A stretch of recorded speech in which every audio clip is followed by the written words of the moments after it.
नमस्कार माझे. हा माझा 25वा व्हिडिओ. चला तर सुरू करूया. आजचा विषय आहे उपवास कसा आणि का करावा. उपवासाला साबुदाणा, वडे, खिचडी, तळलेले बटाटा, वेफर, चीज, बटाट्याचा चिवडा हे पचायला जड पदार्थ कदापि खाऊ नये. बापरे. पहा तर, उपवासाला साबुदाणा, वडे, खिचडी, तळलेला बटाटा, वेफर्स, चिप्स, बटाट्याचा चिवडा असे जड पदार्थ कदापि खाऊ नये. भारतातील विविध धर्मात उपवासाची परंपरा आहे. आपण आपल्या परंपरांचा बारकाईने अभ्यास केल्यास असे दिसते की बऱ्याच परंपरा ह्या शरीर विज्ञानावर आधारित आहेत. यामागे काही शास्त्रीय कारणे आहेत. या उपवास हा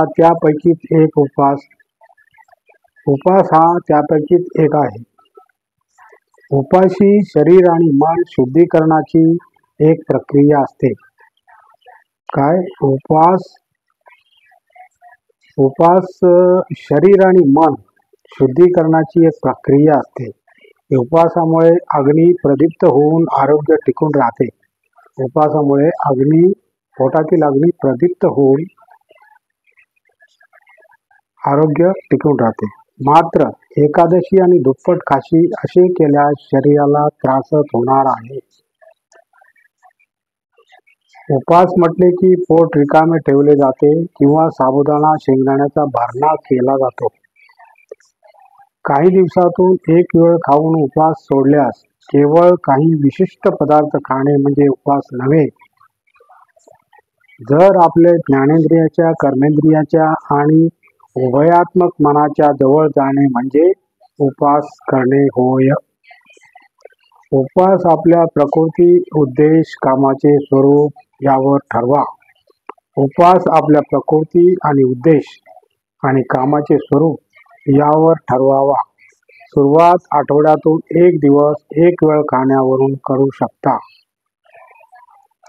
त्यानंतर झेपेल तसे करावे. उपवास कसा आणि का करावा? तर जेणेकरून तुमची श्रद्धा जोपासली जाईल व तुमच्या आरोग्याचे शुद्धीकरण होईल. जे करायचे ते मध्यम मार्गाने, मग ते खेळाच्या बाबतीत असो, जेवणाच्या बाबतीत असो किंवा उपवासाबाबत असो. आठवड्यातील ठराविक दिवशी किंवा महिन्यातील काही ठराविक दिवसाकरता तुम्ही उपवास करू शकता. उपवासाला साबुदाणा, वडे, खिचडी, तळलेला बटाटा, वेफर्स, चीज वगैरे खाऊ नका असे तज्ज्ञांचं म्हणणं आहे. कारण ते पचायला जड असते आणि उपवास धरल्यानंतर आपली थोडीशी ताकद कमी झालेली असते. तर ह्या काही टिप्स मी तुम्हाला सांगितलेल्या आहेत. तरी माझा व्हिडिओ संपलेला आहे. नमस्कार. जय हिंद.